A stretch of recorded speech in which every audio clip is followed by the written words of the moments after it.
here are the other individuals in this particular series. Yes, whatever the heck. Work our way down to another edition. AJ Styles, which I really enjoy. The Young Bucks. And you have the Bomb Squad 4 live. Alright, we're in the top row of the second tall bookcase.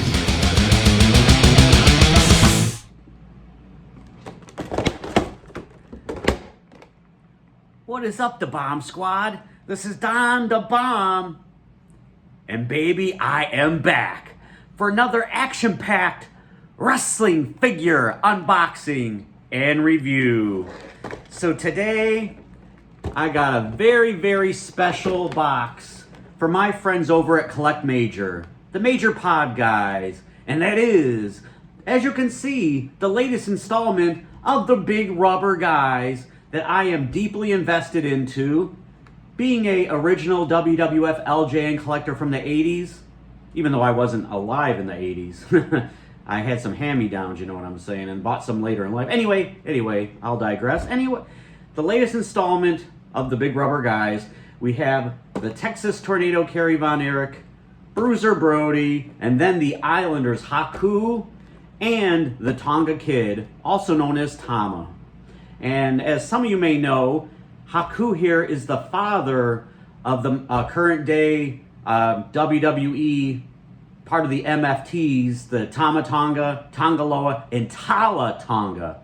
I tell you, he's a guy that's been rumored you don't want to ever mess with. He's one of the toughest guys in wrestling history. A lot of people in shoot interviews would say how tough he is. Of course, I wouldn't want to mess with any of them. Of course, these two guys are no longer with us, but they could still probably kick my ass. Anyway, Big Rubber Guys, LJNs, I'm deep into this line. Mattel just a couple months ago started releasing their version of the LJNs, which they do have the LJN license. Now, I was hoping that eventually the Big Rubber Guys would go down in price a little bit to maybe about 40 bucks instead of 50, which they're at now, because the Mattel LJNs are about 25 bucks. So, but I'm excited for both lines. If you go on the website of the Major Pod, Collect Major, right now, they have Hillbilly Jim and Tito Santana up for pre-order. Pre-order is usually about a month long. Okay, without any further ado, let's get into the first one, and that is the Tonga Kid, also known as Islander Tama. He is also integrated in the wrestling family tree.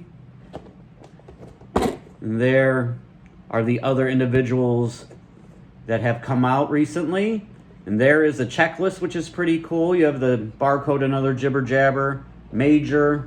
But I do like this packaging because you can keep them mint on card, or you can open them up, display them loose.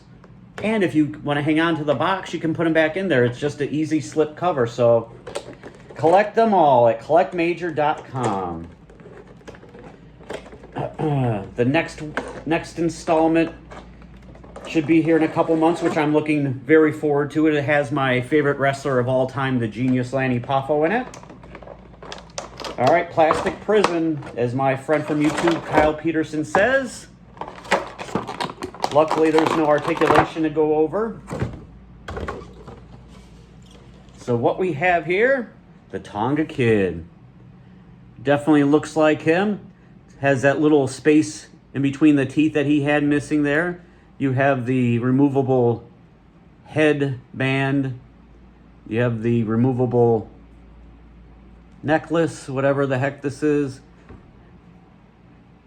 Now, I wish he didn't I wish, since he was one of the Islanders, I was just hoping one of them would have, well, actually Haku does. But, you know, I wish Tama had more of a choppy, instead of the arms like that. But I do love the colorful attire.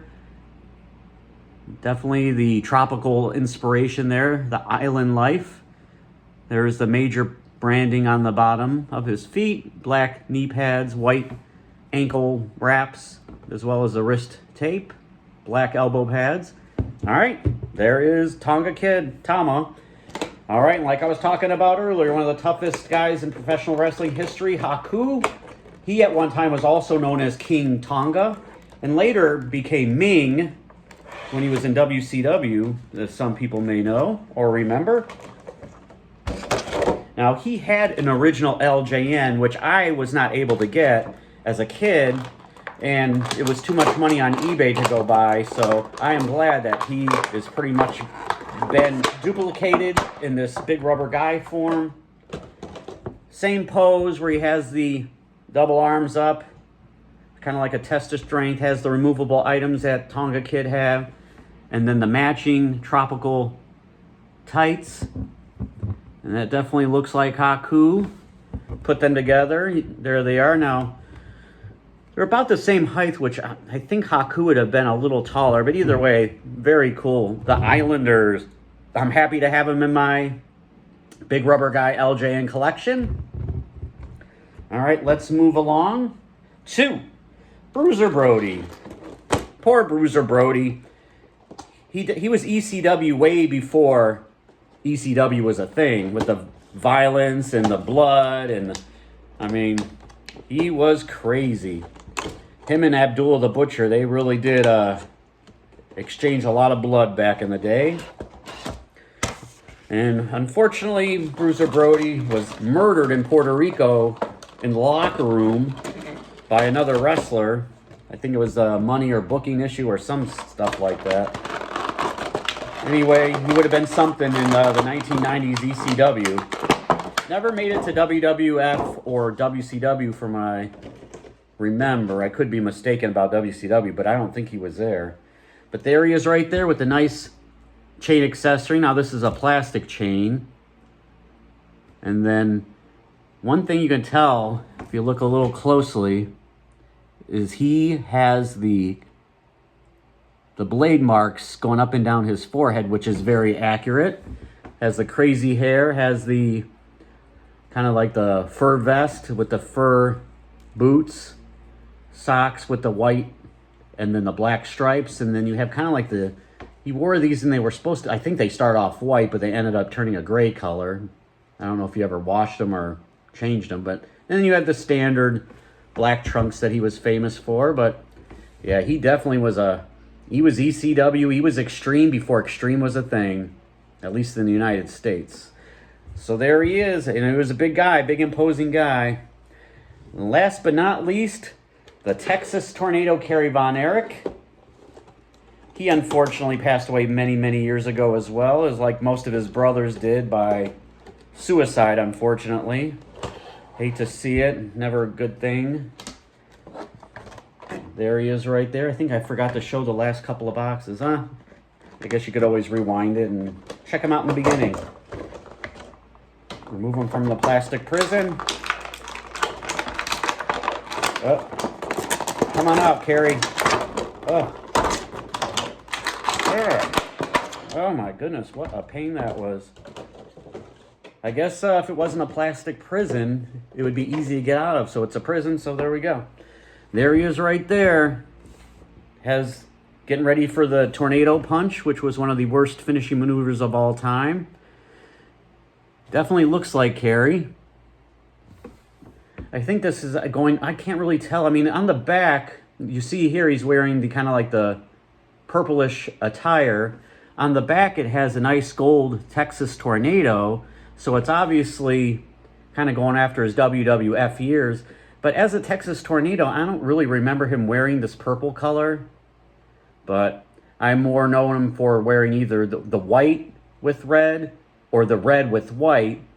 And then in, NWA or WCCW, he wore yellow. He wore yellow as well, but maybe blue. Yeah. Anyway, I don't remember him wearing purple. But this definitely looks like him, has the nice tan. So, yeah, not too bad.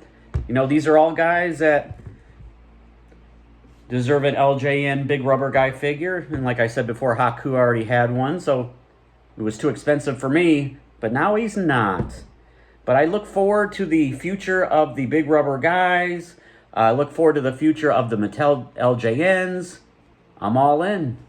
What can I say about that? But here we go. Check on collectmajor.com and you will see Hillbilly Jim and Tito Santana, like I said earlier, for pre-order. Probably have another couple weeks left. So we're done here. And just remember these words from your boy, Don the Bomb, and that is, all that glitter isn't gold. I am out of here.